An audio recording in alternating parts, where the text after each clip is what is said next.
Meeting of the Standing Committee on Canadian Heritage. We're continuing today our study on remuneration models for artists and creative industries. And today, for the first hour, we have with us from the Canadian Association of Broadcasters, Nathalie Dorval and Susan Wheeler. And from the Screen Composers Guild of Canada, we have Ari Posner and Paul Novotny. So if perhaps we'll just go in order, if we can begin with the Canadian Association of Broadcasters with your presentation, please. Thank you. Mesdames et messieurs, au nom de la... Ladies and gentlemen, on behalf of the Canadian Association of Broadcasters, we would like to thank you for the opportunity to appear before you today to discuss issues relating to copyright, including remuneration for content creators. These are matters which are integral to our businesses.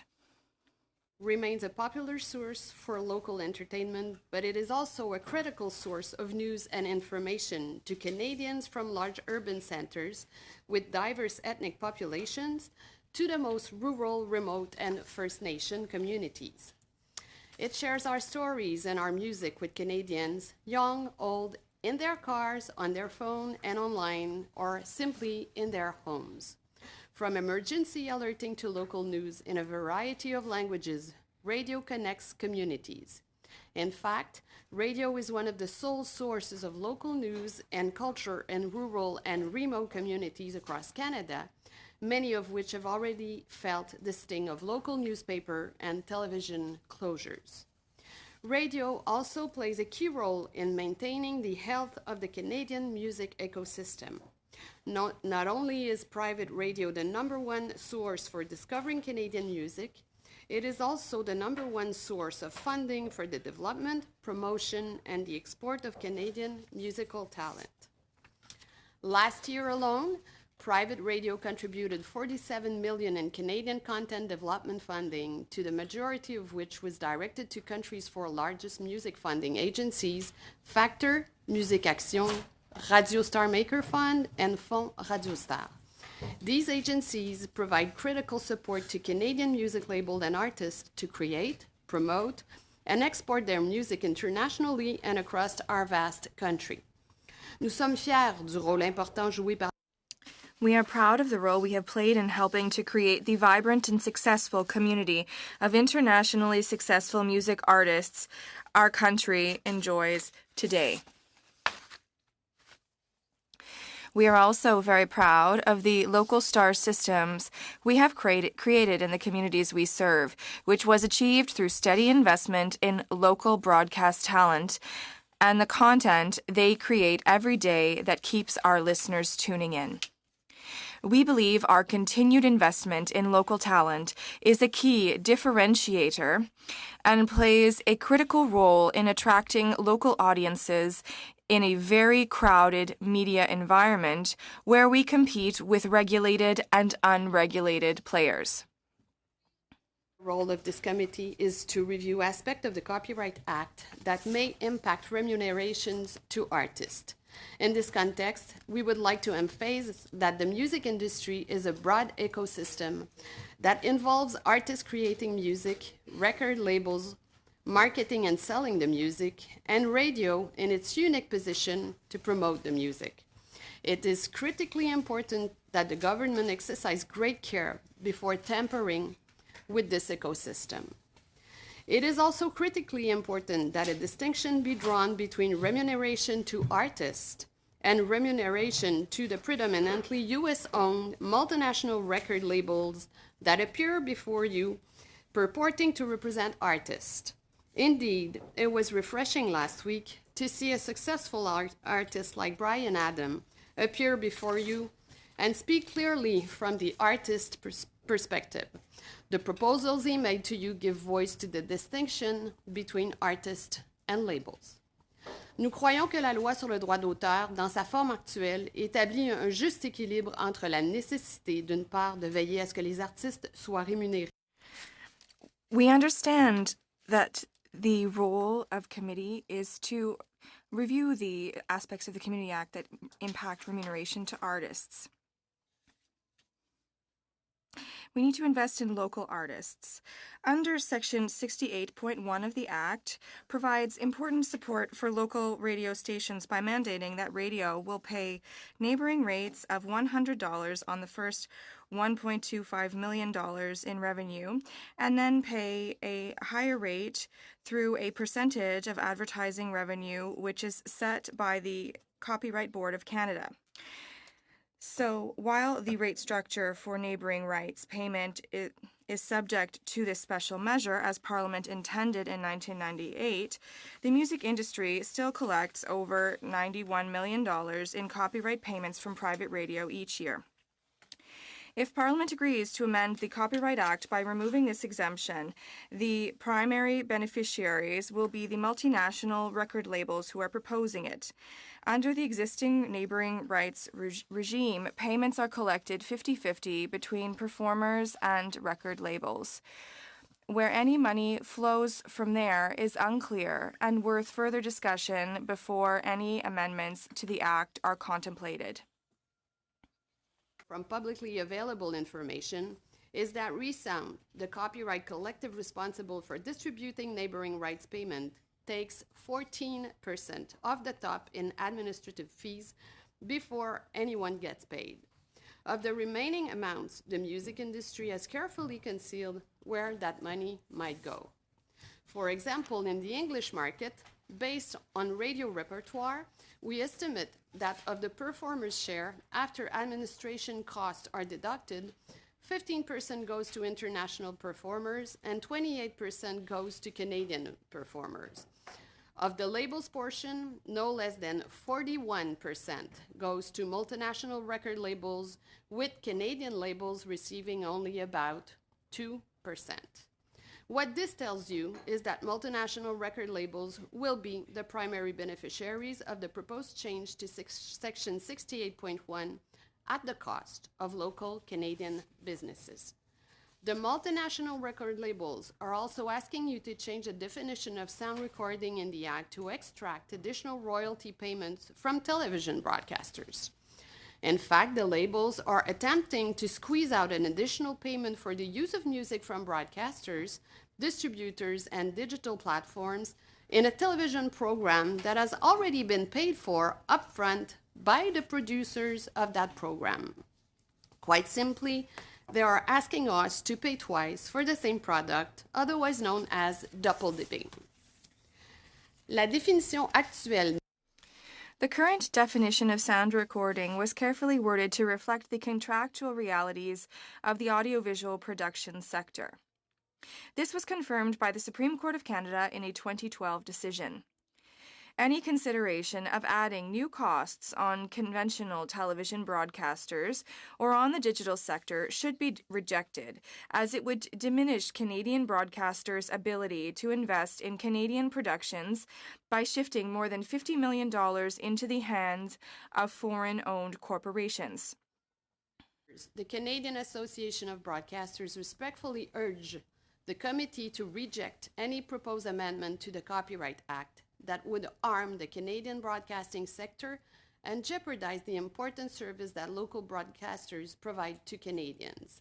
We want to reiterate that the current legislation strikes the right balance between rights holder and local broadcasters, and that the proposal being advanced by the music industry risk coming at the expense of local programming and the valued and essential services that we provide to Canadians. Thank you.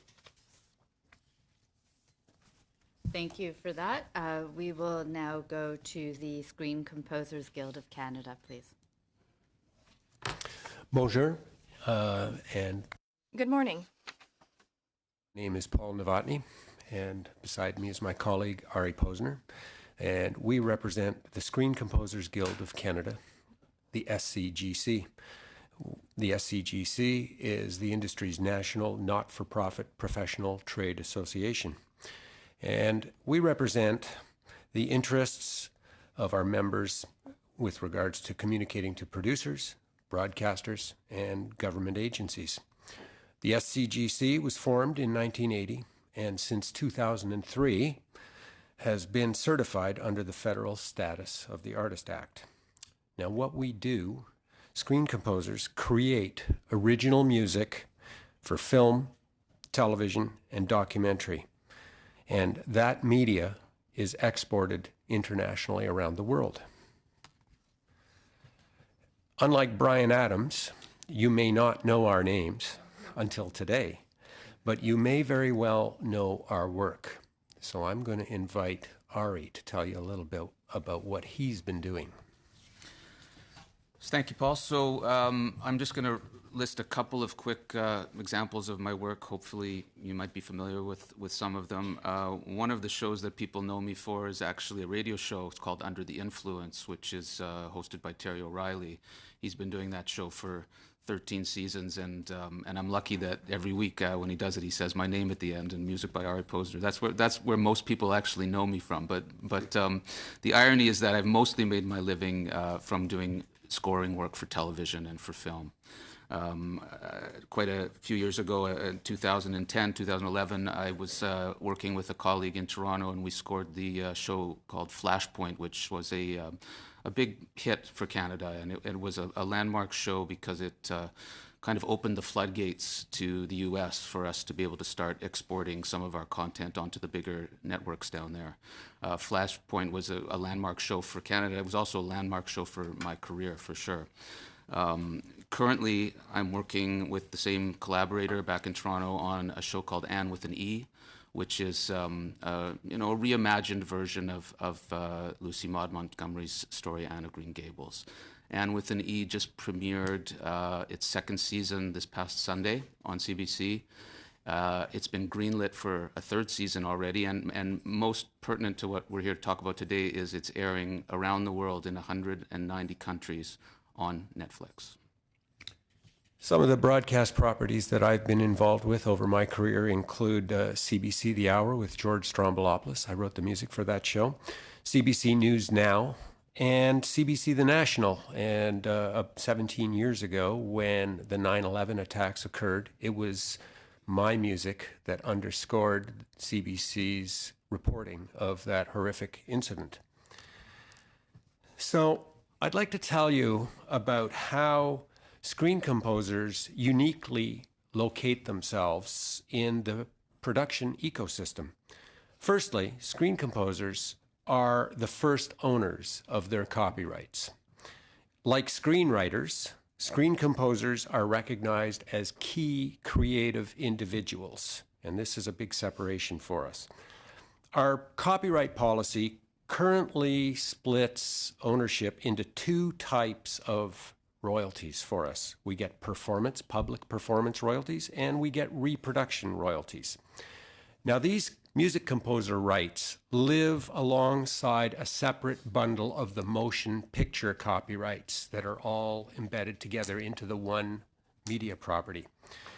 So once our music is married to picture, it is distributed, and it generates copy remuneration, which is derived from broadcast advertising sales that is reported by the broadcasters. Our remuneration rate is set by copyright policy, not by us. And SOCAN is our agent that collects our performing and our reproduction rights internationally.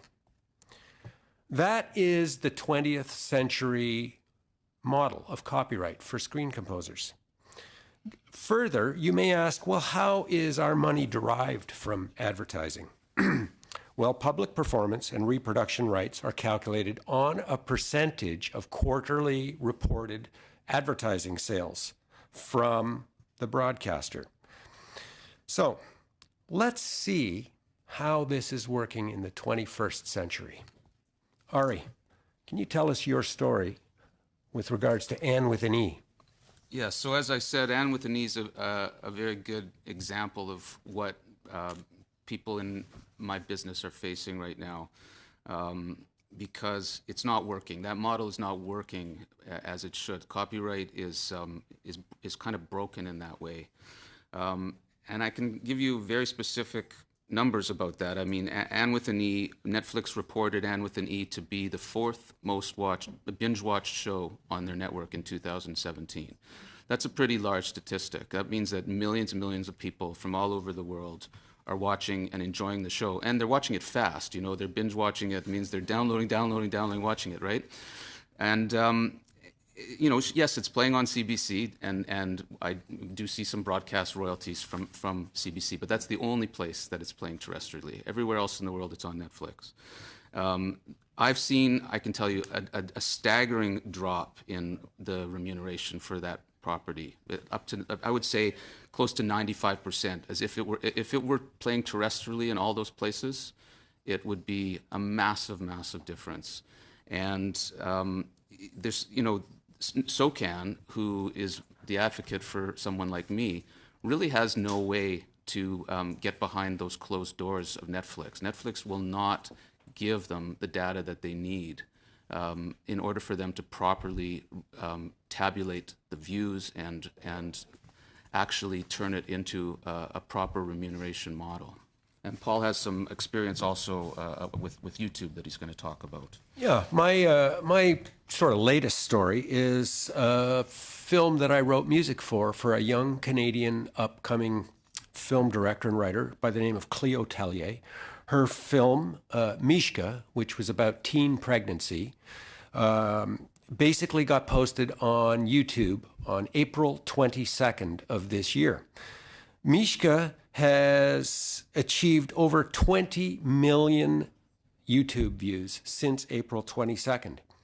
That film is generating $3,000 a month in YouTube advertising royalties for her, but under current copyright, there is no public performance or reproduction copyright afforded to me.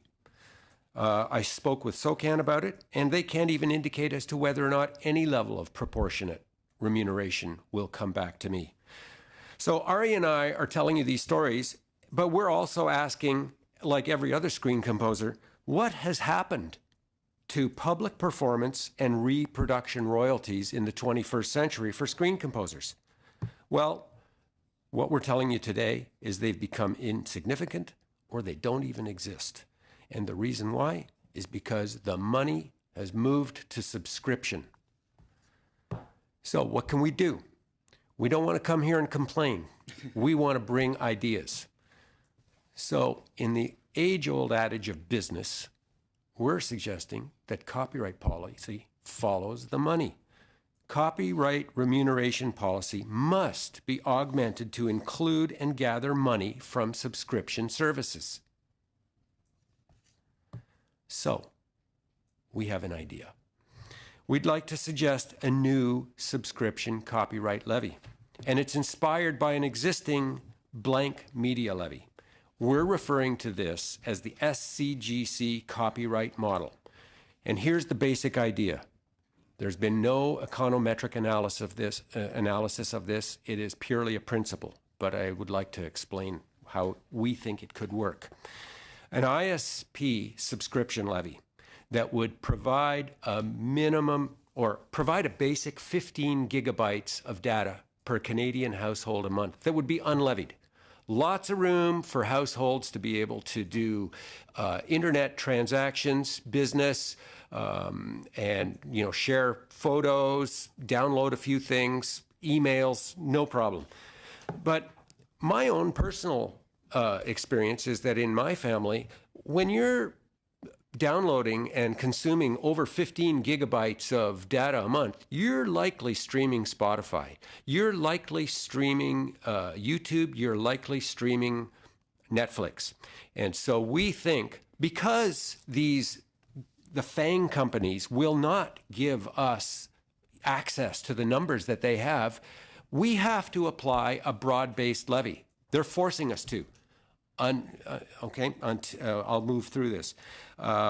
We also believe that mobile should get some sort of consideration on this. And we believe that this is a first response to what is fastly becoming a grave economic condition.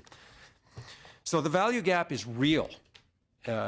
Basically, we're experiencing minuscule copyright remuneration from plentiful media consumption, and it's a woefully disproportionate remuneration. And Ari can tell you just a little bit more about that.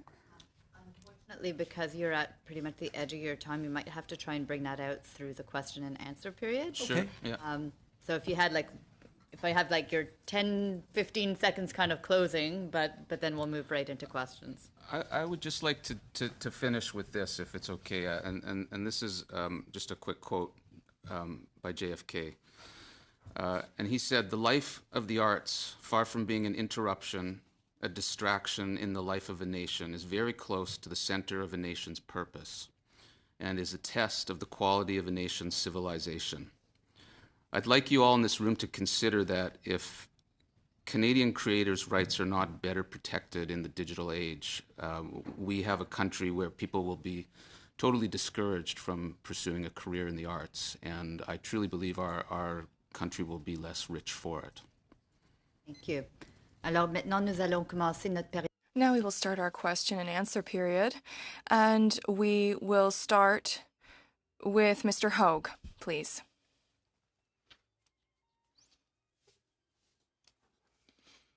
Was before you were cut off, and so I'm going to give you the opportunity to start and say that part that we missed out on in terms of your submission. Oh, that's kind of you. Thank you. Well, I was just going to tell you that the value gap, which is, I'm sure, a term you've been hearing, is very real, and it's something that I'm staring right down the barrel of. There's no question about it.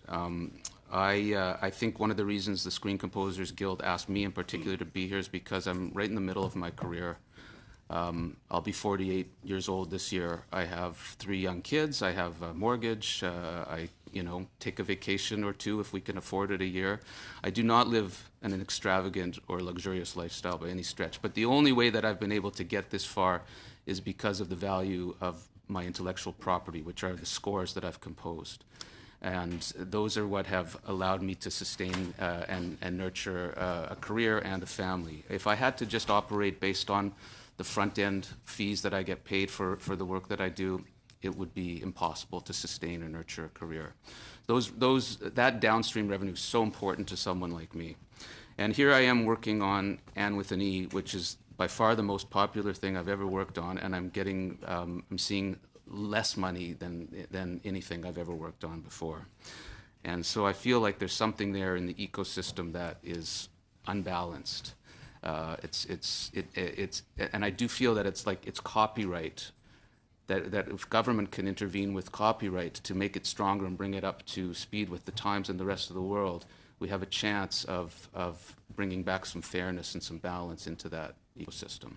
And thank you for letting me say that. So do you have some examples of jurisdictions which have a system which would be amenable to the kinds of concerns that you've been expressing as a result of the number of changes that have happened over the past number of years? Well, I guess we could point to the EU, right? I mean, just in terms of what they've just passed there. Yeah, the EU has recently passed Article 11 and Article 13. And that's a perfect position to go from, because in Canada, Music Canada and the CMPC recommend very, very similar actions.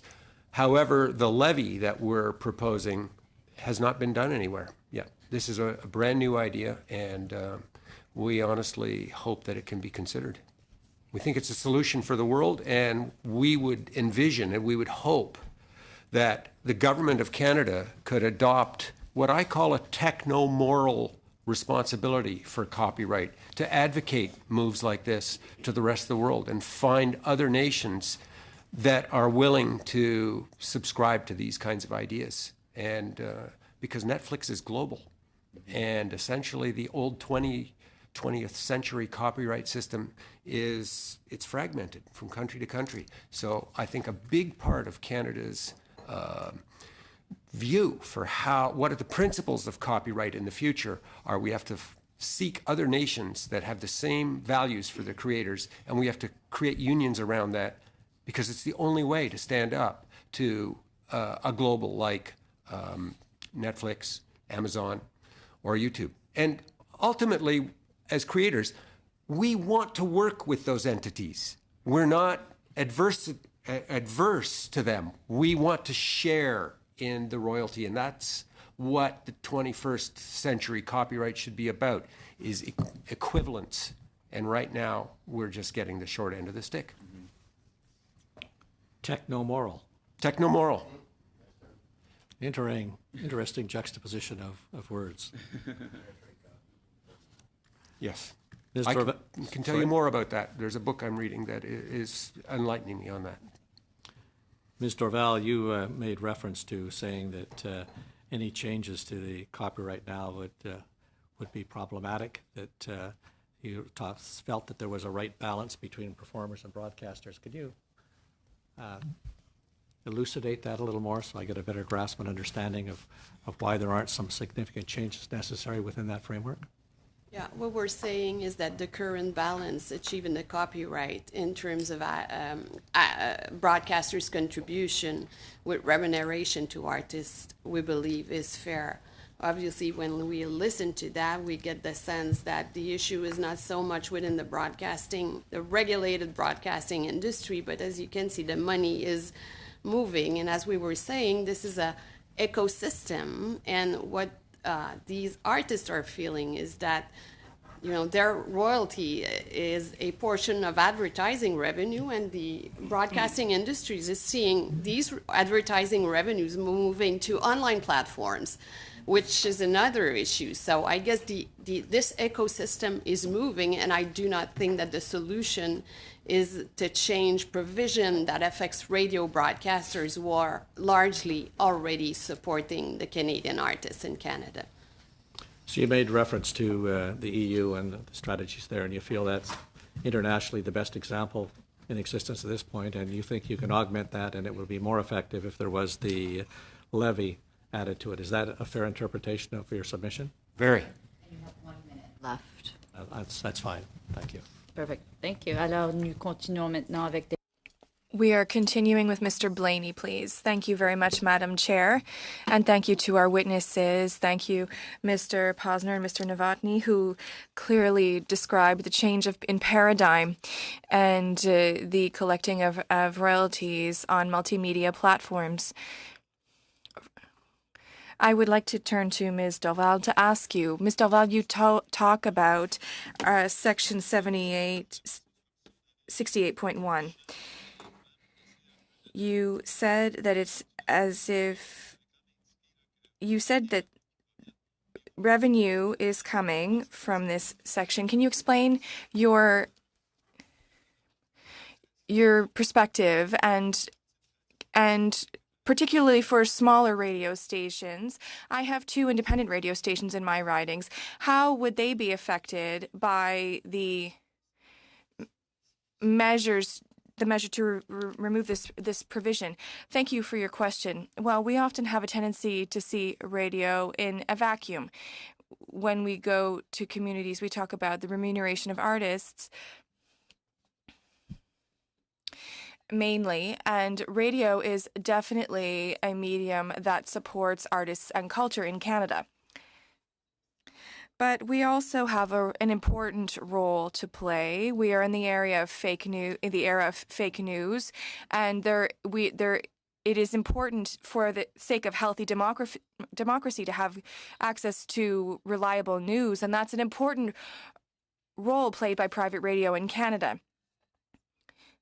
And as operators of radio stations, of news platforms, they fill nonprofit functions.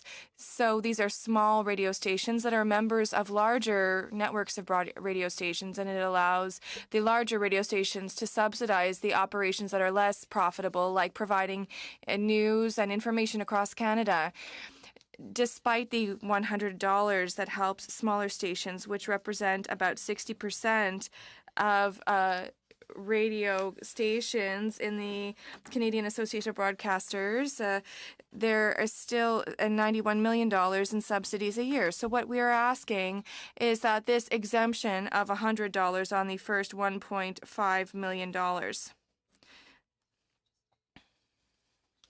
The amendments, the suggested amendments to Section 68 would represent a 44% increase on that unit cost. So obviously that would come, as an additional cost to radio broadcasters that they would then have to manage along with their other programming costs. Okay, so can you just explain the mechanism of how it works? It's $100 On the first 1.25 million of advertising revenue, and then the additional tariff kicks in at a higher rate on additional advertising revenues. Et ça, 1,25 million, ce sont les revenus. And that $1.25 million is the revenue for an independent radio station. What is the average ad revenue for an independent radio station? Well, it varies widely, market by market, depending on the format, whether they're talk news stations, whether they're music stations. It really varies a lot throughout our 600 radio stations that we represent. There are huge discrepancies.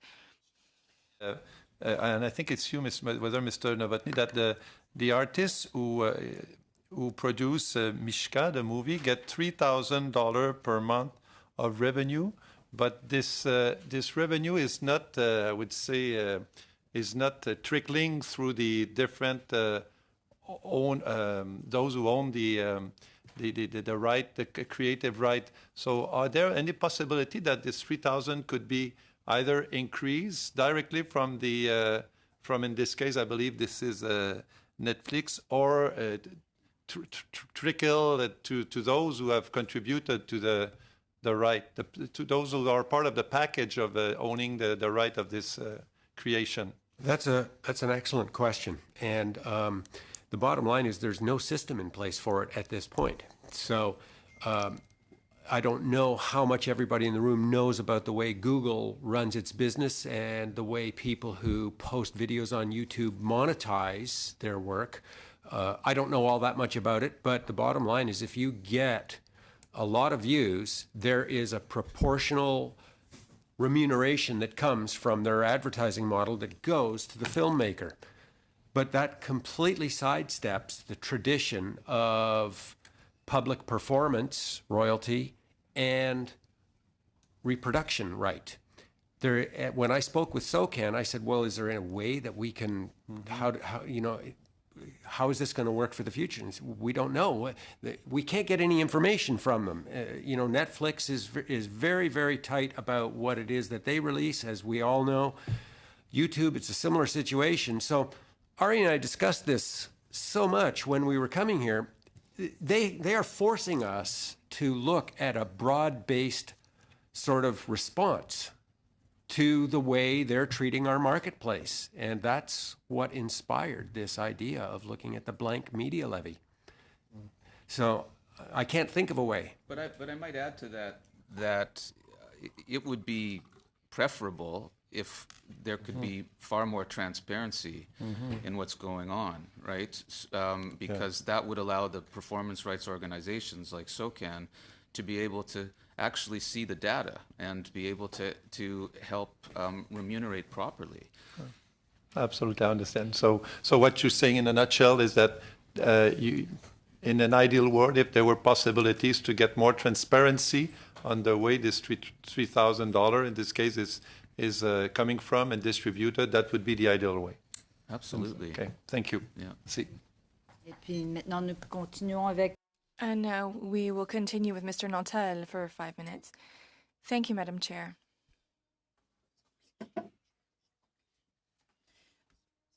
Pensions for creators. We're facing a government who has been shy of requesting what's got to be done on simple GST on subscriptions to Netflix. So just there, it's like, what's to expect from them? Really, really. We all have to face this. We hear about the artists, and we're not even able to add GST on a subscription to Netflix. This is ridiculous. Completely ridiculous. There's no point, and Mr. Morneau may hide it in all sorts of phrases, and we're coordinating with the international things. No. GST, destination tax, is something that is acquired almost everywhere, even in 27, if I'm not mistaken, states in the United States. So he's really diluting the issue about GST, which is ridiculous, and it's because of these guys that are going to go, Netflix tax, ah! It's not a Netflix tax. It's the GST, my friend. That's it. So from then, it's also this government who said no to recommendation 12 in that big report we had on the disruption of media, saying we should have internet suppliers, providers, to supply to some sort of fund, like the Canadian Media Fund, because that principle at that time was that if your business is into providing international signals and big offer of entertainment to all Canadians, we are under the impression that our Canadian content needs you to put 5% of that good big business into funds so that we create our own stories in the screen. Again, no, we will never do that. No. Why would we do that? Well, I'm going to tell you why. Because Mrs. Dorval, I've been working, I would say, for 23 years in the music business and TV-related business, and I was directly involved from 87 to 2002 direct in the relationship between radio broadcasters and television and music. And it is so right when you say that you've been the best partner we could have. So right. And in the situation we're facing now, these creators are simply not having enough money to put food on the table for the kids. That's what's happening. We need to open our eyes. We need to stop saying, well, I don't want to see that, and I'm going to watch Netflix on the train driving back home. We have to be facing reality. Broadcasters, artists, creators, cable distributors have all been involved in what Mélanie Joly used to call an ecosystem. And this is so right. It was right. And it worked. How come it worked? Well, when we have Bryan Adams coming here, we shall not go into the start thing, oh, Bryan Adams only. Bryan Adams is an accomplishment of our system. Why has he been signed? Because the label, I think it was A&M who signed him at the time, knew there was maple content to face for radio broadcasting in Canada. Said, oh, we'll sign this guy, and we will commit to our commitment to be involved in the Canadian industry and the entertainment business and that Canadian content that they will look for. This is why they do it. And so nowadays, what do? We do zip. We do zero. And you're so right to tell us about the EU approach. And I wanted to specify that when Mrs. Dorval, quand vous dites que une large portion. Ms. Dorval, you said a large portion of revenue from various stakeholders. Well, you know that in Quebec it's a different story. I think you should have stated that in Quebec, the majority of large artists are under independent labels. They often have interest in their publishing. They're small labels. They're very involved. So there's a distinction to be drawn. And when you said earlier, Mr. Novotny, that we need to have a techno-moral approach, to have a global approach, like companies like Netflix have, we've already had that global approach, and it was working. Because Bruce Springsteen, well, if he hadn't had the rights to his work, he wouldn't have had the right to play the song. So we've already complied. We were coherent with our measures, and we're in an international ecosystem, and people wouldn't want to have their works played if their rights weren't being paid to them. So I'd like your opinion. And Mr. Novotny and Mr. Posner, it's very important that we have real McCoys come to talk to the committee. Sometimes people are biased because they want to defend their interests, and they are focused on radio and deals and streaming, and agencies have their own point of view, but you're the real McCoys, and it's good that we're hearing you on this. But Ms. Dorval and Ms. Wheeler, you both have experience in negotiation, and I would like your thoughts on something that bothers me a lot. You lost everyone, and I like everybody here around the table. But you lost people when you were talking about how many rights there are and where do they come from. Don't you think that it's a bit concerning to see that the government has mandated both industry and Canadian heritage, and we don't really know who's in charge of what. And I keep asking my chair, because I know she's in good faith, we need a roadmap. Can we zoom out and just look at the bigger picture? Because both committees are working in a vacuum and no one will get a good idea of the picture. Because in 2012, in workshop, there were specialists who helped us address this. It's a very complex issue and it's very important to our culture. So for each of you in the time remaining, I would like you to answer whether do you think it would be relevant that the government is transmitting its ambition. For example, could we draw inspiration from the EU legislation? Thank you, Madam Chair. Okay, so there's no time left. So now we will continue with Madame Dillon. You have 7 minutes. Thank you, Madam Chair. Witnesses for coming today. I'll start with you. Could you please tell us a little bit more about the copyright policy, setting remuneration, and how your members are affected by this, and any other things they have come up with since you represent this group? Okay, I'll do my best. Bottom line is that screen composers are not able to determine their own rates. We rely on copyright policy to do that for us. There's probably no other business in the world where somebody can bring their product to the marketplace and have an agency, kind of set their rate. So first off, the responsibility of the policy of the government to set a responsible rate that basically thwarts the bias that oftentimes we hear. The way the rate has to be set is it has to look into the community. It has to look into the society. It has to look into the way the people basically go to work, screen composers every day. And that's how the rate needs to be set. I remember hearing a staggering figure about Daniel Ek, the creator of Spotify.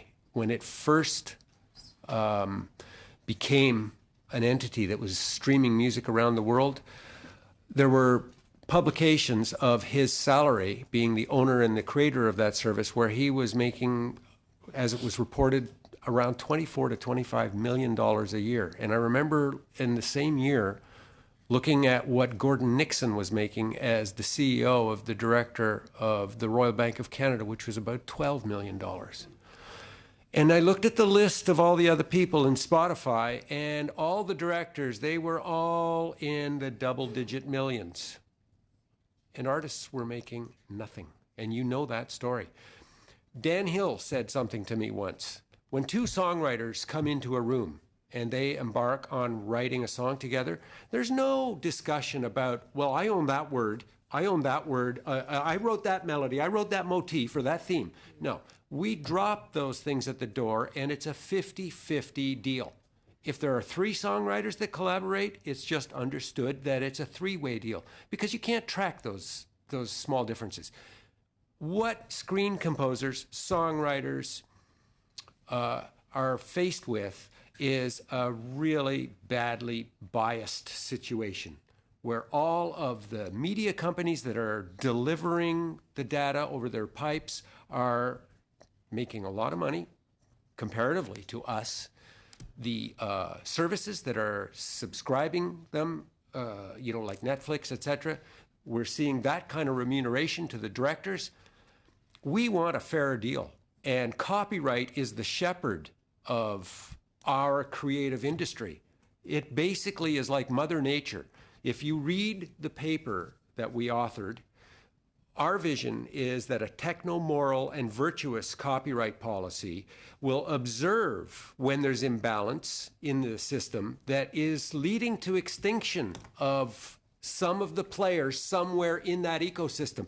And like Mother Nature, what it has to do is it has to step in, it has to intervene, and it has to protect. Because if it doesn't, and the screen composers, for example, if we start to not be able to make our living, That means the orchestrators, the arrangers, the lyricists, the music editors, the recording studios, all of our suppliers are going to feel that.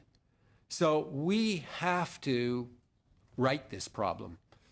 The 20th century model no longer works, and I've explained why, and the paper does. Perfect. Does that answer your question? Absolutely. And there are other two things you mentioned that seem to be troubling you. During your testimony, you mentioned that the copyright policy splits your ownership, and the other thing is digital access. What changes can we make? Digital access has given great exposure, but at the same time, there are downfalls. If you or anyone else on the want to testify to that. I don't want to take all the oxygen out of this. So, but what I could say is that we believe that technology should not even be in the equation. Copyright is copyright, and it should be agnostic across all existing technology and all future technology, because copyright addresses ownership and it addresses remuneration for the idea. How it's distributed, as long as it's fair. That's the idea. I think we want to purport, a techno-moral, virtuous vision of copyright policy for the 21st century across the board. And I would love it if Canada would take this stance to the world, like we did with cultural policy through UNESCO. Thank you. And would anybody like to add anything from the Canadian Association of Broadcasters? Well, I would say that it's really refreshing and sad, but that it's true that we used to be in an ecosystem that was largely protected by foreign competition. And we are all seeing the impact of this on the broadcasters, on the artists, because we have all these new players who are coming from everywhere, and they are not contributing to the system. So Netflix, for example, is not providing, I'm not privy to that as well as you are, but clearly there's something there. There's something there because there are new players in the ecosystem, and they are not contributing as regulated industries are. You don't have to. I mean, if you look at the Emmy Awards this year, you could see it's very clear the trend in terms of what are the best, the highest quality shows that are being the most sort of awarded and watched. They're all coming from the streaming services. They're all coming from Amazon Prime and from Netflix and from Hulu. Those companies are making tons and tons of money distributing the content.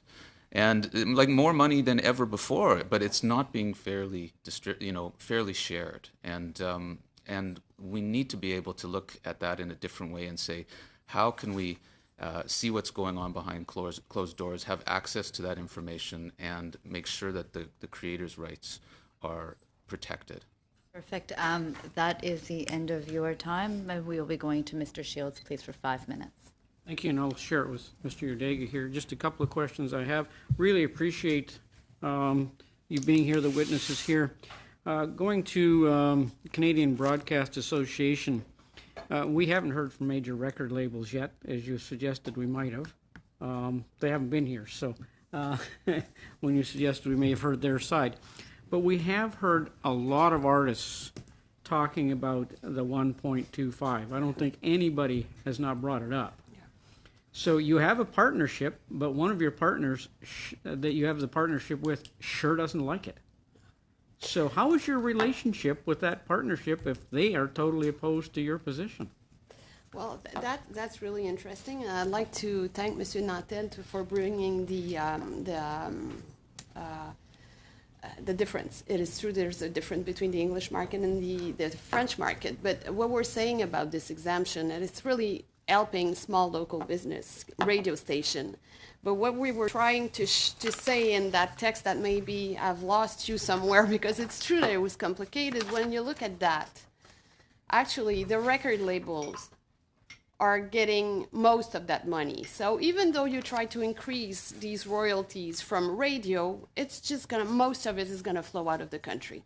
So Canadian labels get 2% of it. We estimate that Canadian performers get 28% of it, and 78% of this is going to Sony Music, Universal Music, Warner Music. So is that what we're looking for? I got that part. Okay. What I'm saying, all the artists that have been here Yes. want the 1.25 to go away. They have all been stating that. It should be gone. That's the reason you exist. If you didn't have the musicians, you're not in business. So somewhere you got a fundamental problem with your main partner in understanding this. They don't understand it, or somebody doesn't understand the issue here. Your partner doesn't understand this.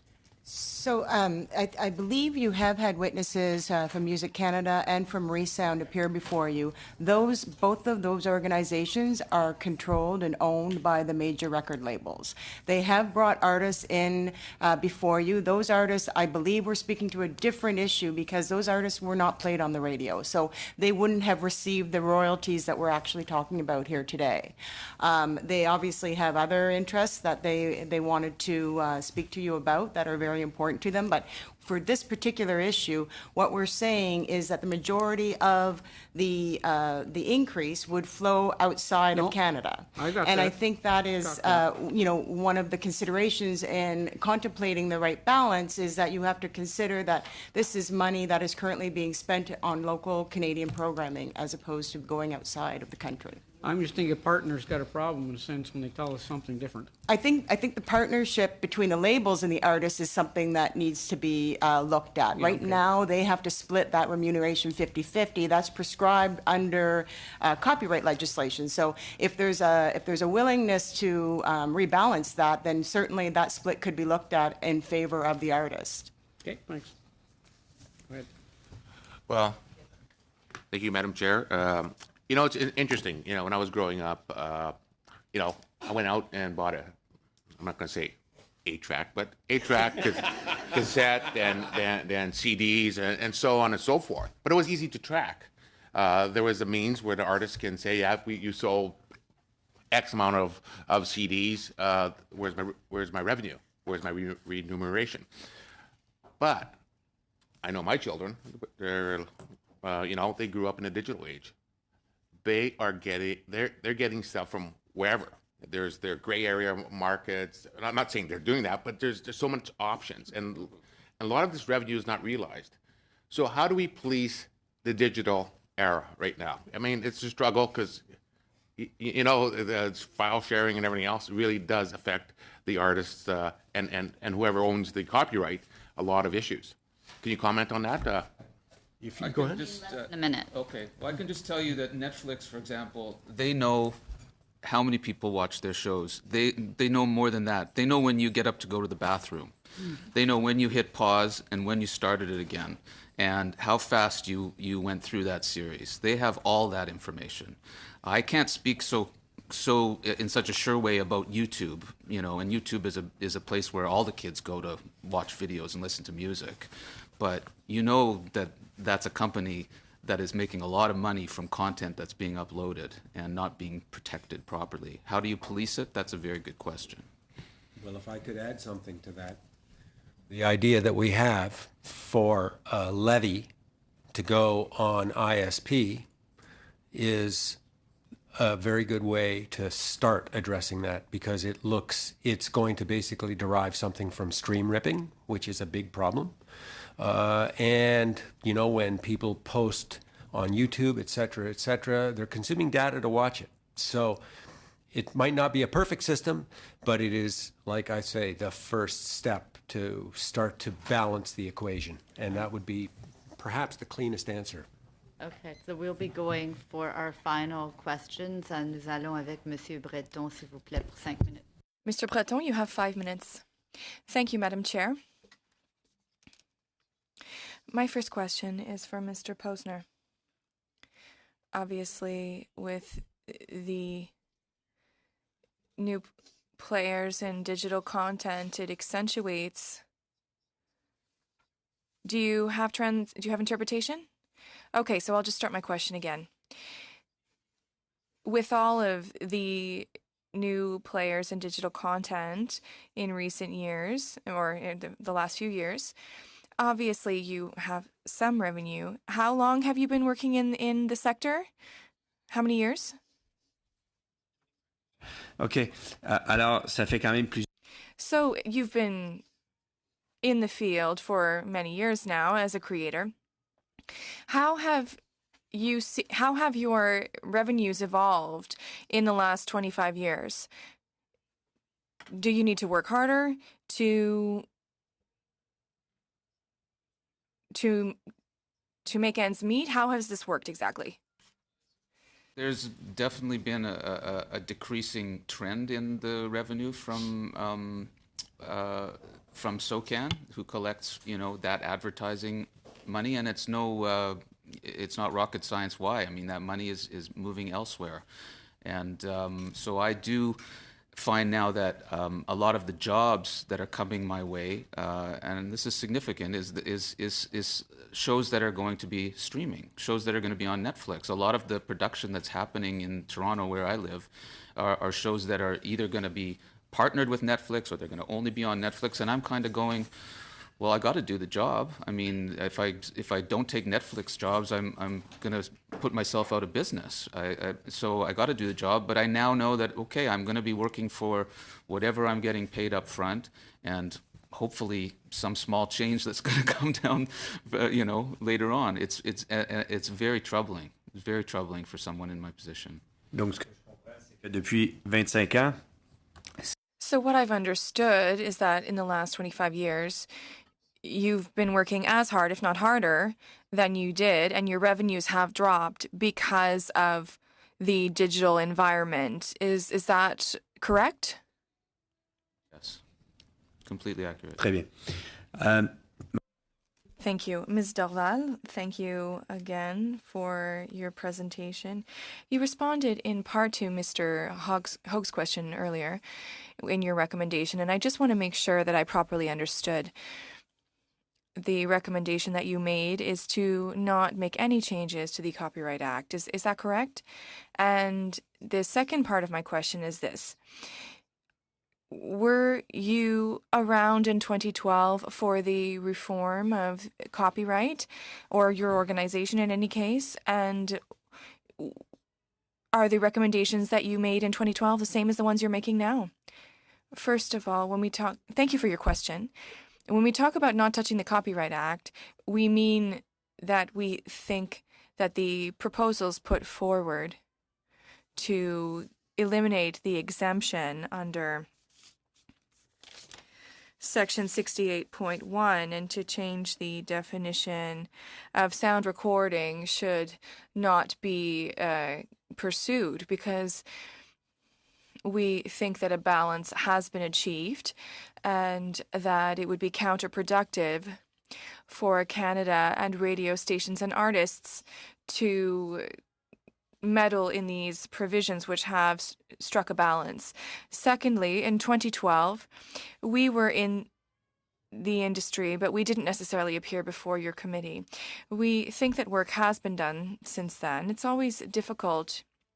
There are always antagonistic positions when we look at the Copyright Act.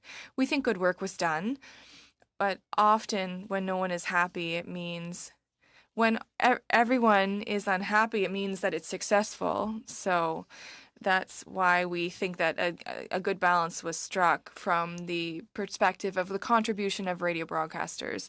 You have 30 seconds. Thank you. Thank you to all of our witnesses. It was really interesting to hear what you had to say today.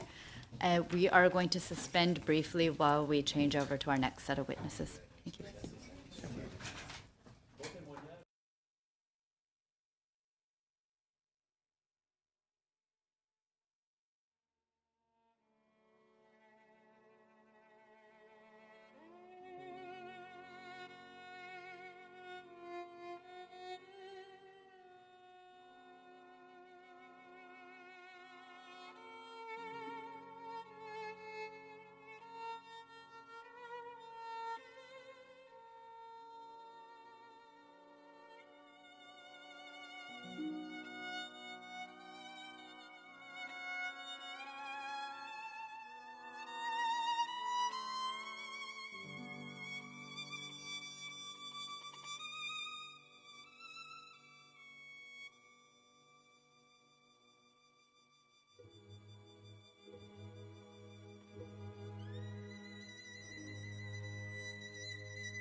presentations, just to make sure we can have enough time to get to all of our questions and answers. We have now with us Jason, is it Hilche? Hilche from Entertainment Software Association of Canada, and Annie Francoeur, the Stingray Digital Group. So why don't we start with Mr. Hilche, please, with your presentation. Good afternoon, and thank you, Madam Chair, and thank you to the committee for the opportunity to participate in the study today. My name is Jason Hilche, and I'm the President and CEO of the Entertainment Software Association of Canada. We represent a number of leading video game companies with operations in this country, from multinational publishers and console makers to local distributors and Canadian-owned independent video game studios. Canada's video game industry is one of the most dynamic and prolific in the world. It employs close to 22,000 full-time direct employees while supporting another 19,000 indirect jobs. Our industry's contribution to Canadian GDP is close to $4 billion, and that is not revenue. That's salaries of our employees, and those our industry supports with their collective economic impact. And our impact is considerable. The average salary of a video game employee in Canada is $77,000 per year, which is more than double the Canadian average. To put all this into perspective, with 10% of the U.S. population, Canada's video game development is roughly half the size of the U.S. industry, which is the world's largest. Of the 600 studios that span this country from St. John's, Newfoundland to Victoria, British Columbia, and all points in between, approximately 85% of them are Canadian-owned. But the Canadian industry is a mix of large multinationals and publishers and developers and Canadian companies. And this mix helps to diversify and strengthen our industry. So I cannot stress enough how important Canada is within a global context with respect to the production and creation of video games. We attract investments from our industry's leading multinationals. They are the largest employers in the Canadian industry, and some of the most successful games globally are created by them right here in Canada. And video game production is one of the fastest growing industries globally, estimated to generate close to $140 billion in revenue in 2017. And Canada is a creation powerhouse supporting this booming industry. But you don't generate $140 billion in global revenues without being focused on commercial viability. And we are very much a business. And our industry has matured, and our products have evolved. Technology and user preferences have diversified our revenue streams. What used to be an industry that developed a game, put it on a cartridge or disc, packaged it in a box, and then put it on a store shelf, is now one that offers many different types of products and services in as many different forms. While physical retail still represents close to 2/3 of our revenue, direct-to-consumer digital sales have quickly grown to more than 1/3 of all of our revenues and continues to grow. Advances in broadband technology and processor speeds make it possible to transmit large files directly onto a PC, console, or mobile device, giving consumers options on how they choose to consume our products. And games are no longer necessarily finalized when they are published for sale anymore. Many games now live on long after initial launch with multiple updates, add-ons, expansions, and improvements that allow players to extend their engagement with their favorite games beyond the traditional single-player campaign. With the rise of the smartphone and its ubiquity and the business opportunities that came with it, the video game industry went through somewhat of a renaissance that allowed small independent video game studios to develop a game and self-publish it on an app store or Google Play. This resulted in a boom of new and innovative companies that were suddenly able to take large creative risks. The business model for many of these mobile games was quite different from what consumers had been used to. While it took a lot of experimentation by many companies, ultimately the free-to-play model of games became most prominent. In this model, games are given away for free in some capacity, with the option for players to enhance and customize their experience by purchasing different types of virtual items. In-game transactions that allow players to enhance and customize their experience are now becoming a major source of revenue for our industry. They are also creating more customized and personalized experience for our players, and this is why they work. But it's important to note that the vast majority of mobile video games are not profitable. Discoverability remains a huge issue for many of these games. While the App Store has created the means for independent studios to self-publish their games, most do not have the resources to then promote them and market their games, like many you see advertised by using celebrities on television. In addition to in-game transactions, downloadable content that offers additional game content post-release is another way that our industry has diversified its revenue streams. This content may include new maps, levels, characters, missions, and storylines that allow players who love a certain game to continue their experience in all new ways. As we continue to innovate and look for new ways for our players to enhance their experiences, we've also had to pivot for other reasons. Some of the changes we have implemented over the years were the result of consumer demand, but also the growing necessity to combat piracy. Piracy has evolved over time and, for the most part, now resides in an online digital form. One of the ways we have combated piracy is to move to a model where most of the games we produce have some sort of online component. Whether this involves simply creating an account that enables content to be downloaded from a central server, or more commonly, including a multiplayer mode in a game. These types of games link all players through central servers and require players to be logged in through an account in order to access the online functionality. This is very effective in limiting the ability of counterfeiters to flourish, as pirated games are not able to access the online functions. The only content the player accessing a pirated game will be able to use in most cases will be the single-player mode, which in our industry is becoming less and less common. In addition to making games that have this online functionality I just spoke about, our industry uses technological protection measures, both in the form of software encryption technologies and physical hardware found in video game consoles, to combat piracy. These technological protection measures essentially do two things. They work to encrypt the data on a game that thwarts copying it, and they make copied games unreadable on a hardware console. While in many cases these measures do eventually fall victim to committed pirates who work to crack the game, they do provide a window for a company to sell legitimate copies during a period of most demand, which is often the first 90 days. As encryption technology improves, it's taking longer and longer for the pirates to crack the game, which improves and lengthens the window the company has to recoup their investment in their product. In some cases, those who sell what we refer to as mod chips offer their services online with the promise to allow your console to be able to circumvent the protections found within it and play pirated games. These circumvention devices were made illegal in Canada in 2012 as part of Canada's modernized copyright legislation. In fact, just last year, Nintendo used Canada's copyright law to successfully challenge and sue a Waterloo, Ontario man who was selling circumvention devices online. After a lengthy process, Nintendo was awarded over $12 million in damages, and multiple media outlets reported that the ruling in federal court affirmed Canada's copyright law as one of the strongest in the world. But in order to maintain its effectiveness, the law must continue to provide protections to content creators in the video game industry by maintaining the provisions that make circumvention devices illegal. As our economy moves increasingly to one that involves digital goods and services, protections such as TPMs must remain. But even in the face of challenges, our industry continues to innovate and experiment with even more novel revenue models and more choices for our consumers to engage with our products. Most recently, there have been moves towards subscription-style models that allow consumers to pay a monthly fee for access to hundreds of games, both recent and back catalog, that can be downloaded or directly streamed over the internet. An example of a streaming service is PlayStation Now, which for a monthly fee allows customers to access over 650 video game titles over the internet through a central server. While PlayStation offers multiple subscription options for its service, in Canada you can subscribe for about 1 year for about $100.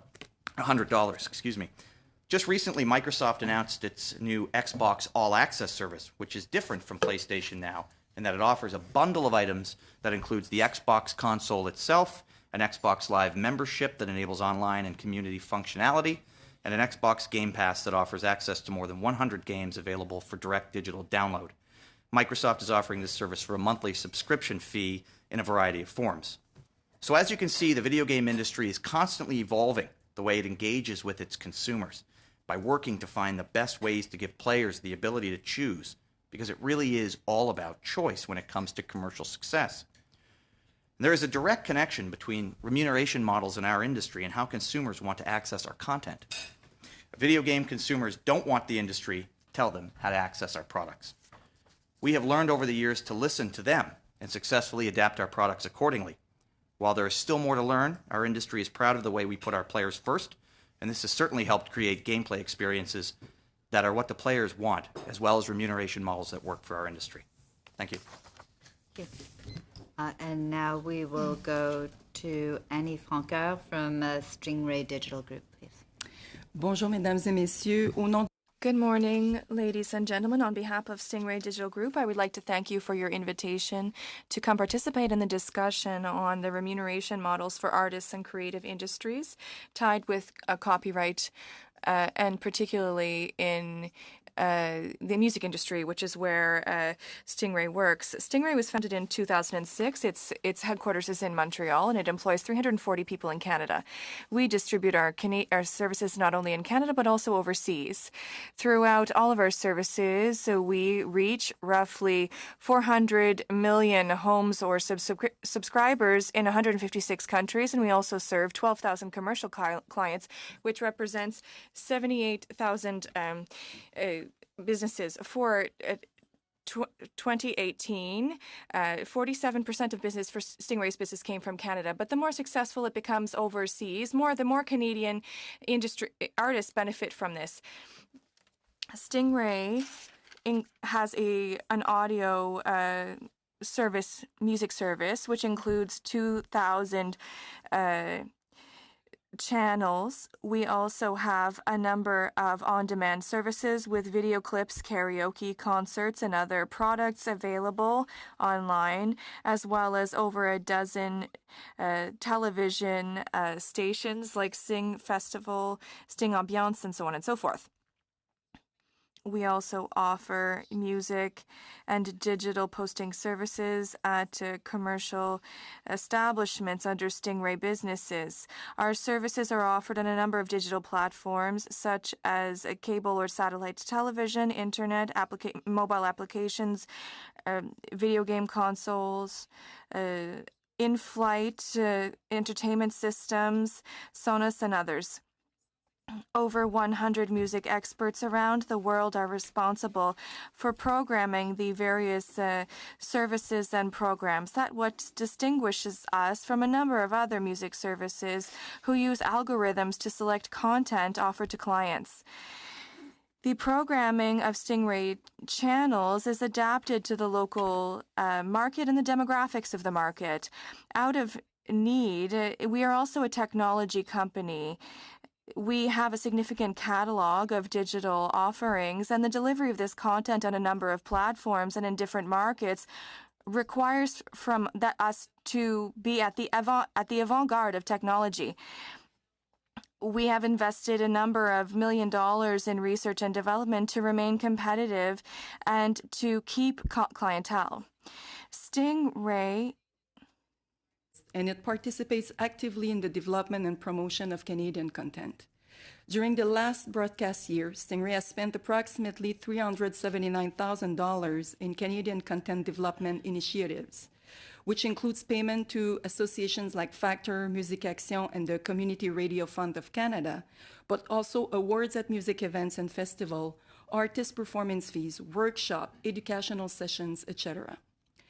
In addition to such CCD initiatives, Stingray's IPO in 2015, after Stingray's IPO in 2015, the CRTC approved the change of ownership and effective control of Stingray, but it required that Stingray pays tangible benefits corresponding to an amount of $5.5 million over a period of 7 years. In addition to these regulatory obligations, Stingray also contributes voluntarily in many other ways to the promotion and development of Canadian artists. Very recently, Stingray partnered with A Disc to create a new music video channel made available through television operators in Canada, which is named Palmarès A Disc by Stingray. Pursuant to Stingray's desire to invest in young talent, a portion of the profits generated by such channel will be invested in local music video production through existing third-party funds like Radio Star. Through this initiative, Stingray will finance the production of music videos broadcasted on its channels, but will also help develop the career of up-and-coming Quebec and Canadian directors and artists. Each year, Stingray also gives certain amounts to events or partners involved with the development and promotion of Canadian talent.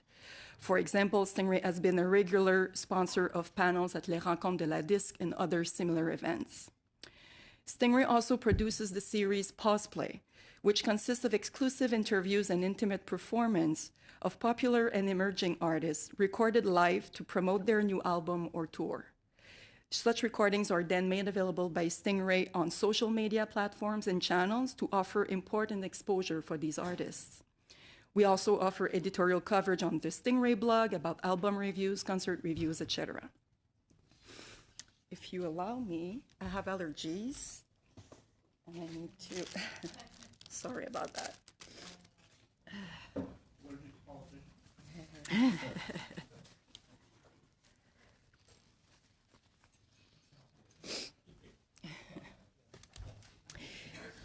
Stingray is not here today to ask anything to the committee. Stingray appears before the committee to propose a solution, or at least part of a solution, to help the Canadian artists.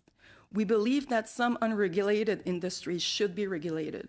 For example, the Stingray services that are offered through television are subject to Canadian content minimum requirements. So are the commercial radio stations. If we want to promote and encourage the visibility of our Canadian artists, Stingray believes that commercial background music services should be included in the Broadcasting Act and be subject to similar requirements. Such measure would apply to Stingray because Stingray is one of the biggest background music suppliers in Canada right now. But let's think about it. Why would the communication of music in a retail outlet that uses the services of a background music supplier be treated any differently than another outlet that plays radio as background music, or any different than when such a person listens to a TV music channel in his home?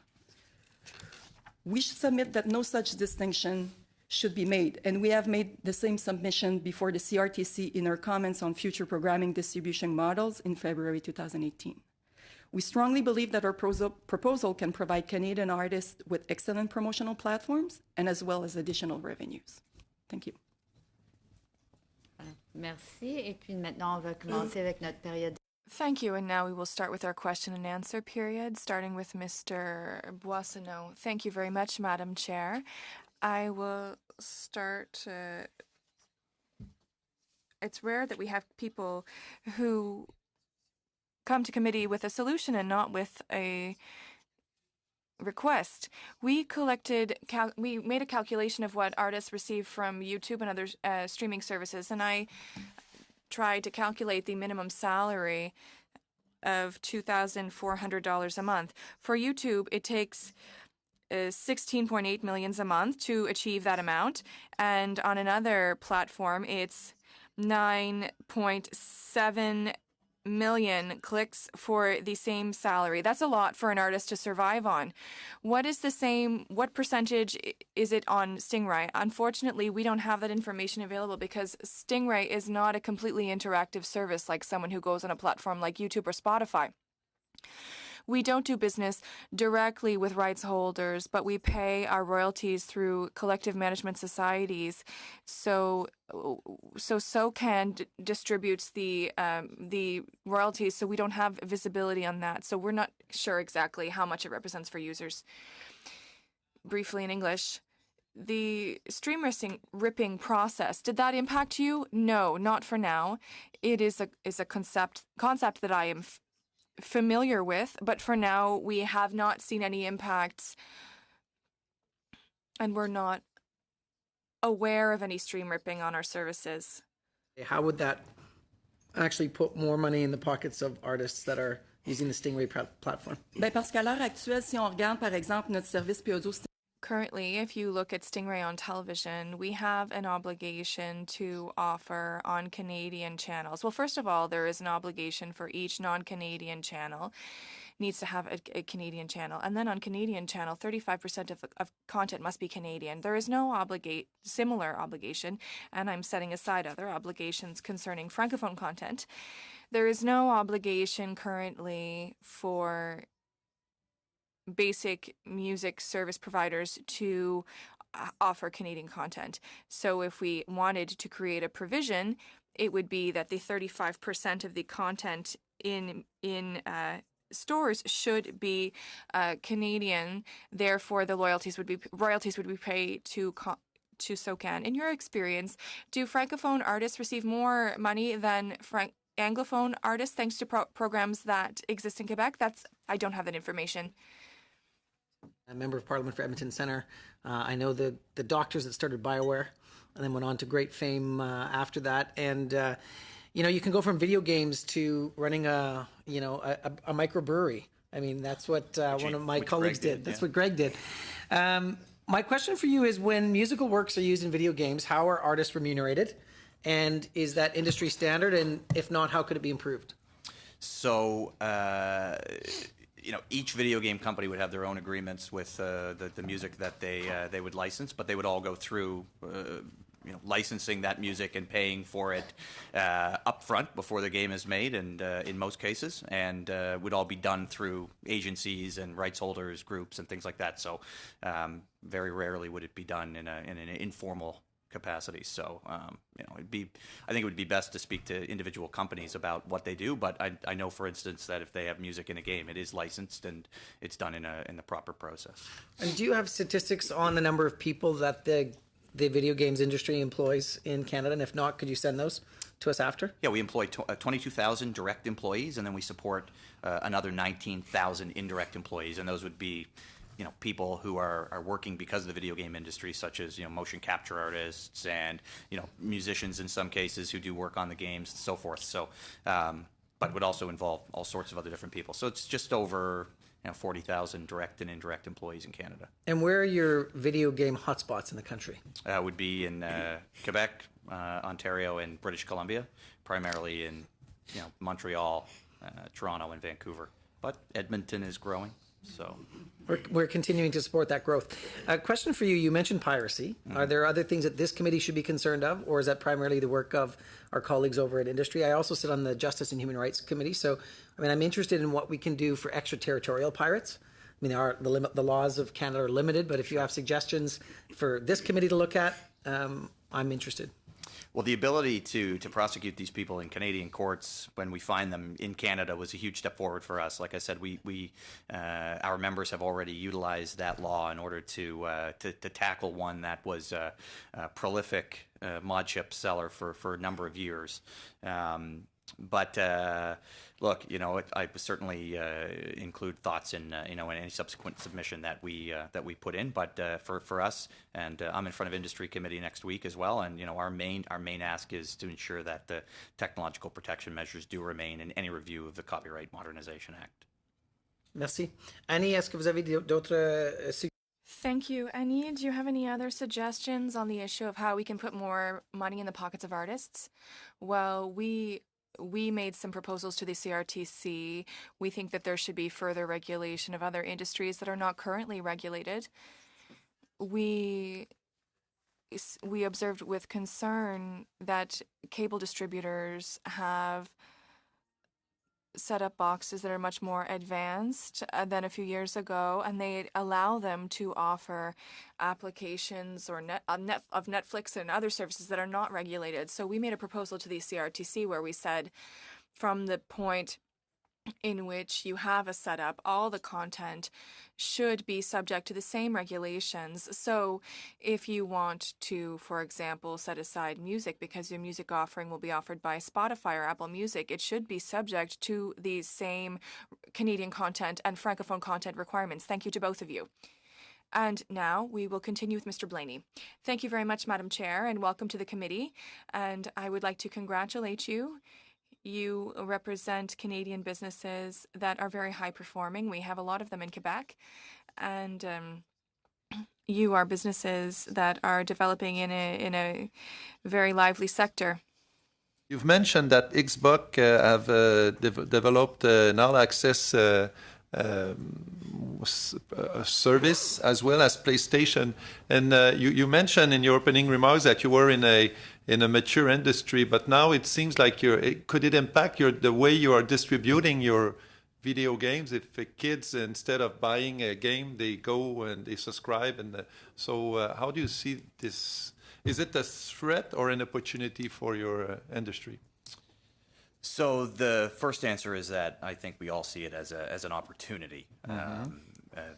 The ability to give consumers what they want in the way that they want it is one of the reasons why our industry is so successful. With respect to the service models, as I said in my statements, we used to be an industry that was, you only bought our games on a disc in a box and you would go to the store and get it. Barely 2/3 of our revenues now come from that model. It's still quite prolific. It's still our major source of revenue, but we're already moving down a path where our games are being digitally distributed directly from the publisher or the console maker direct onto a box. And quite frankly, a subscription service is just another way of offering games in a digital format. So for my knowledge, when in those video games you are using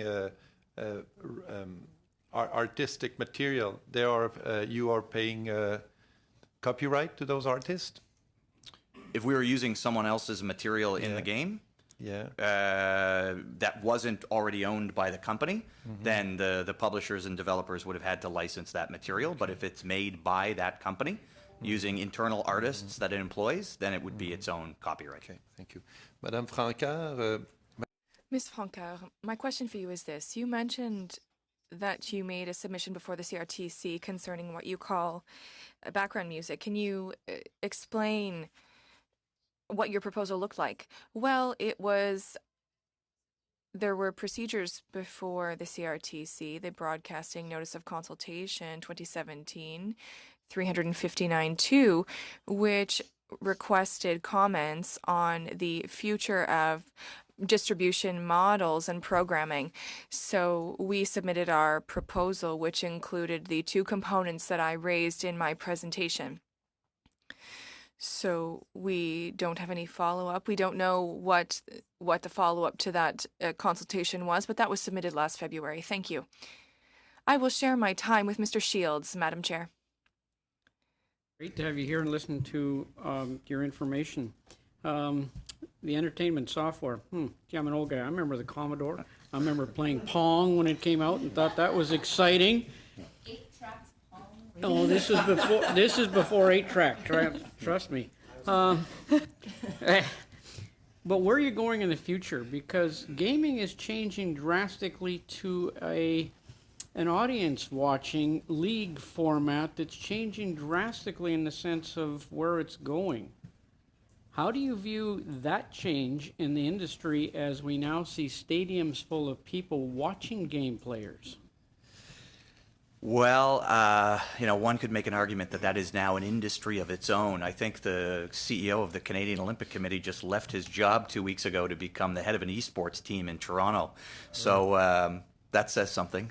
But I guess I'll just kind of preface it by saying that, I think that the way we look at it is the esports is an industry that's kind of running parallel to our creation and development side. It's not necessarily intertwined. You still have to make the games in order for people to have something to play and than others to watch. I'm less involved, and our organization is less involved in the esports side of things, but it's definitely a huge opportunity for our industry with respect to becoming, more mainstream and more ingrained in the culture of what people do. Especially the fact that we certainly consider video games to be mainstream entertainment, something that everybody does, something that's played by both men and women and people across all demographic spectrums. So, esports is simply just an extension and an evolution of the industry in its sense. With respect to where our industry is going from a creation standpoint, that's a really good question, and I'd be lying if I told you I knew, because nobody does. But we are going in the direction of some really exciting developments with virtual reality, augmented reality, the things that those two technologies are doing with taking games away from a 2D screen and putting them into a more immersive context. I don't know if you've had an opportunity to put a VR headset on, but I would definitely arrange it for you if you were interested. It really is a wild type of technology that's kind of revolutionizing not just our industry, but variety of other industries. We did a conference here in Ottawa last October where we showed how virtual reality was training surgeons, was allowing people who were going to the hospital to experience surgical procedures and lower anxiety before they even leave the house, learning how to maintain your aircraft by doing it virtually before you ever set foot in a physical environment. Those types of things. I mean, our industry is driving advances in AI and autonomous vehicles. I mean, so what really excites me is, obviously the technologies that we have that are driving the entertainment side of our business forward, but it really is the opportunities and the things that our industry is doing to help non-entertainment purposes that are really kind of that sweet spot that's really interesting. Thank you. Et puis maintenant, nous allons... And now we will move on to Mr. Nantel. Thank you, Madam Chair. Thank you to both of you for joining us. Ms. Franca, well, I would like to say, Mr. Hilche, I hope I'll have time to address you some questions, but first I'll focus on Ms. Franca because it is a lively industry. There are lots of good news coming out of this industry, and I think that you have a real critical mass of workers in the field and in culture in general, because after they continue to create in the evenings after working for you all day. Ms. Franca, I would like to ask you, for the benefit of everyone, could you please explain Stingray's place in the music broadcasting industry?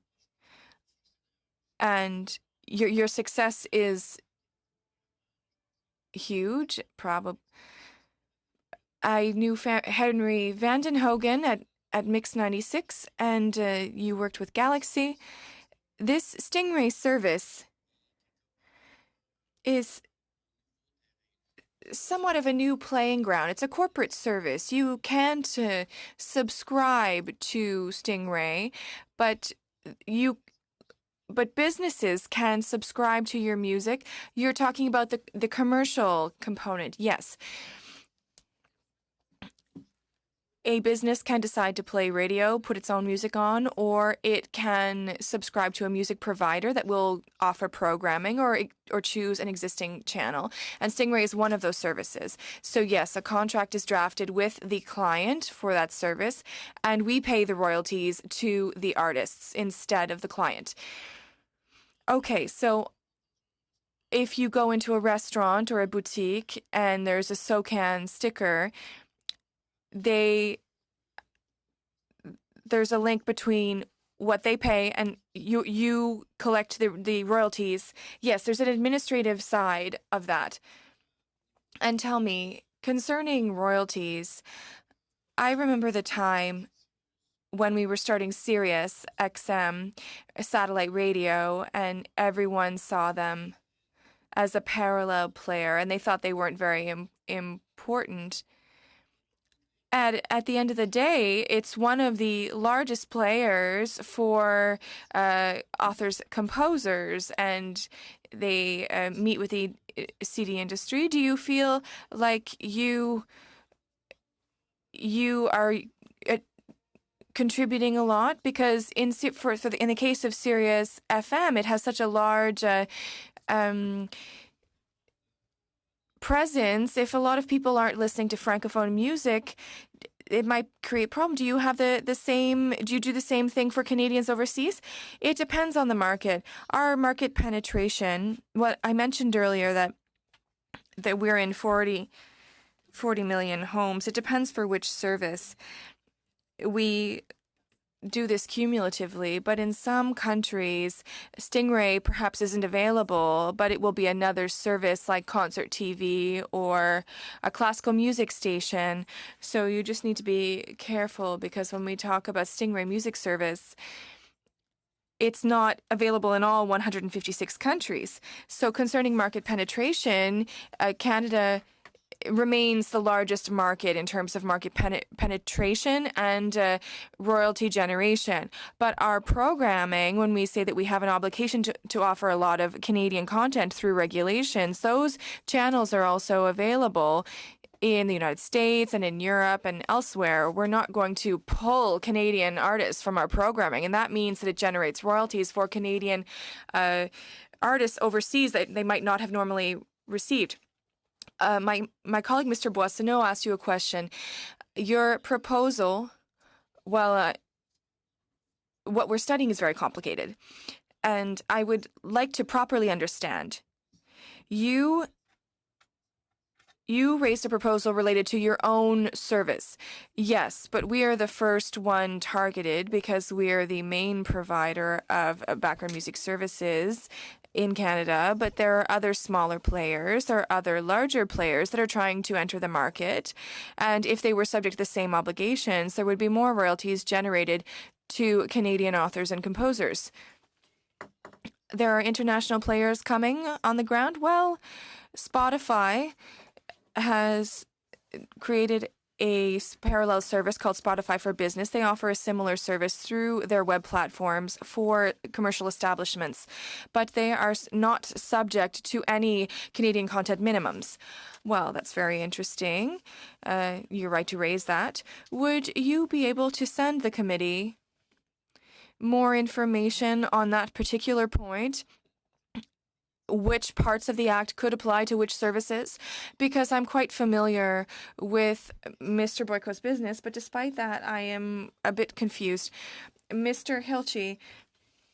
This is a very interesting example. I must say, I remember seeing somebody on the other side reacting to the fact that there's been a lawsuit that your member won against somebody who was putting your. So this is great news. What part of the copyright was used in this specific case?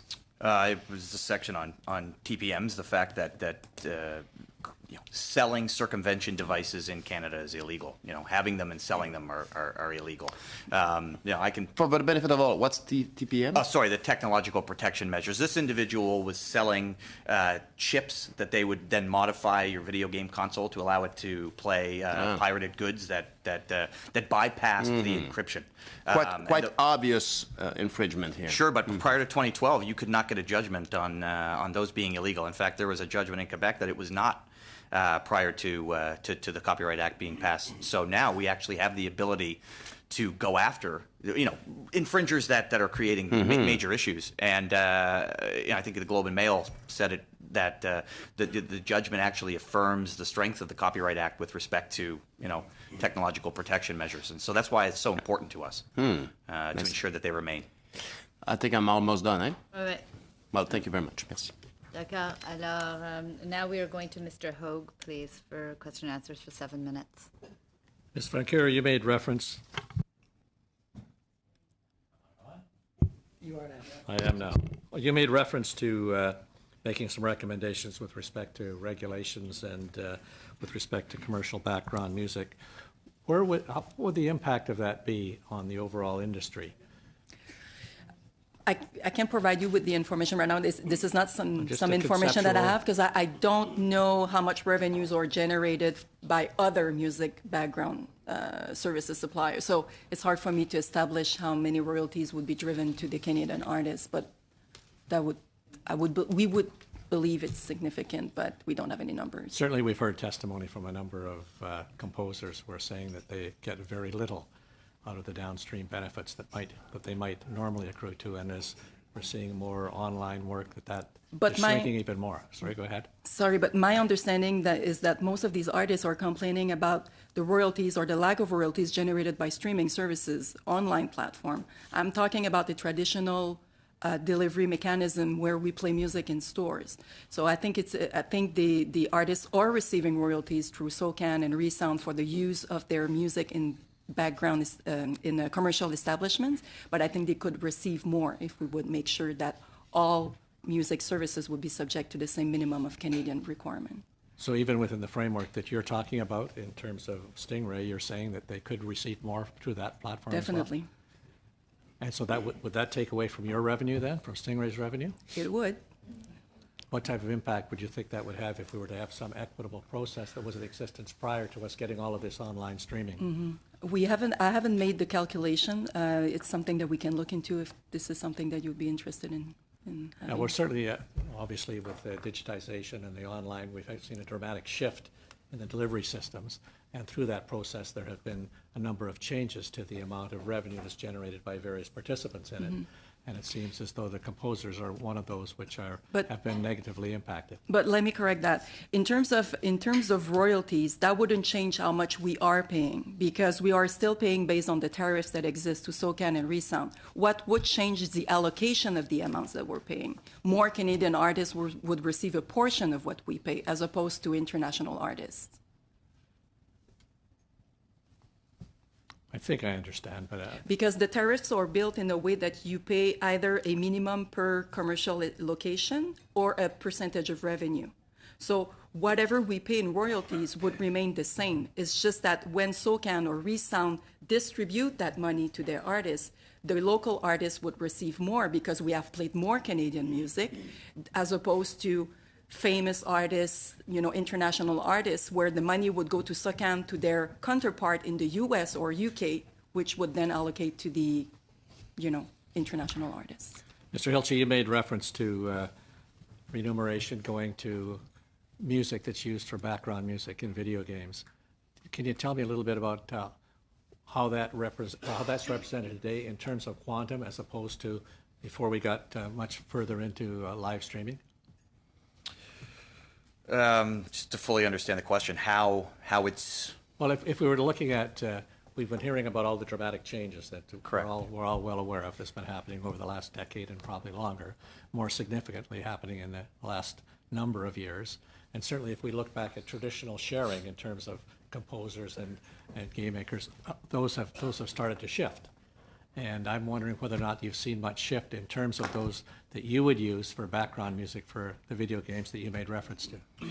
In fairness, I'm not on that side of the business, and based on some of the formulaic content I've heard here today, I'm glad I'm not, because the percentage of revenue and things like that from it like I said earlier to Mr. Nantel, I mean it very Mr. Blaney, our game makers will have licensing and copyright deals with the rights holders or the collectives, whoever in that particular case, and then that money will be distributed to the artists through the various formulas that exist in those systems. But I have no internal knowledge about the percentage of what that is. Okay, so we're hearing from other testimony that is shrinking and in some cases disappearing. And so I'm just trying to find out where that might be and what impact that would have on the two businesses that you represent in that framework. Yeah, I mean, a lot of the games in our industry, they create their own music, either using outsource artists, but it's not necessarily taking a song from a radio and putting it in a game. In fact, most of the music in the game is built for that game, like a movie score would be built for a movie to enhance the playing experience of that. And like I said, each of those companies that made that game would be doing that. But I don't have data on the fact that it's decreasing, but as I said, our industry is now up to about $140 billion in sales. We are creating products now on all sorts of different platforms. The number of video games that are in the marketplace now is more than ever before. And as I said, discoverability is one of the problems with us. I can only take an educated guess and say that our industry is generating demand for more music than it ever has before, simply based on the fact that we are creating more products than we ever have. Does copyright laws as they exist in Canada today provide sufficient protection to video game producers? Not everything. But the technological protection measures allow us to go after those that circumvent the encryption technologies that we use. One of the other issues that presents itself that I'll discuss more in depth next week at Industry Committee is the notice regime, the notice and notice regime. And we'd like to see an improvement in that regime because there's a lot of confusion around when someone gets a notice and what goes in that notice and the ISPs and with respect to actually sending them forward once they get sent from the rights holder. So, but beyond that, I mean, we were very happy in 2012 with what we got in the Copyright Act. It wasn't everything, but it was a good compromise. And our objective with this review is to ensure that what we got stays, and we're not specifically asking for any new material changes to it. So your answer to the question is that you do have sufficient protection now, and you're quite comfortable with the business model that's working under the copyright legislation as it exists in Canada. You can always make improvements, but you can always make improvements to it. But we have a lot better protection than we had prior to 2012, and I think given the fact that we're not asking for anything new. And how does that protection compare to other jurisdictions, other countries, other parts of the world? Well, I mean, with specifically around the notice regime, the ability to remove infringing content would be a plus, but We're really not advocating for that, very strongly this round.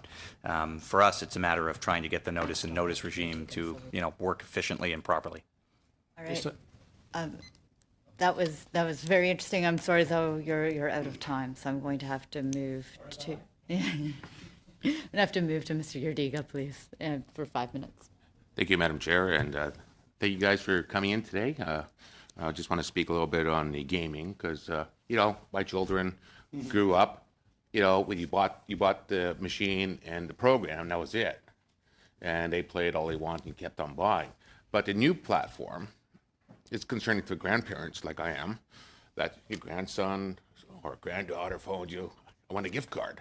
So you guys have done remarkable by now it's a continuous revenue source. I mean, you don't only sell the game, you sell the costumes, armor, or whatever it may be. I mean, it's brilliant, and on behalf of all grandparents, stop. No. But it seems like your industry is doing very well. It's always changing. So it's harder for people to pirate because you don't want to lose your spot because you gain all this stuff. So I don't think you guys have a big issue, from my perspective. Is there any problems with piracy? I can't see it. It's changing too rapidly. Well, most of the piracy that we encounter is digital piracy. A lot of it is on mobile games and clones and things like that. But like I said in my opening remarks, a lot of the things that we have done to kind of combat piracy have been, the technological protection measures that we put in the games and in the boxes, but also the fact that we've kind of moved now toward an online experience that requires you to create an account and log into a server. You're not going to be able to get the functionality to play online with a pirated copy. It's just not going to read. And so, a lot of the games, though, that still have single-player campaigns and are not network like that, still does represent an opportunity for pirates. One of the things that's happening is that the software encryption programs that we will buy from other industries that do this are getting better and better and better, and it's taking longer and longer for the pirates to crack the code. So what used to happen within, there used to be lots of media articles out there of a specific blockbuster game, hitting the market, and on day one the code was already on a peer-to-peer file sharing website, and you could download that game and play it.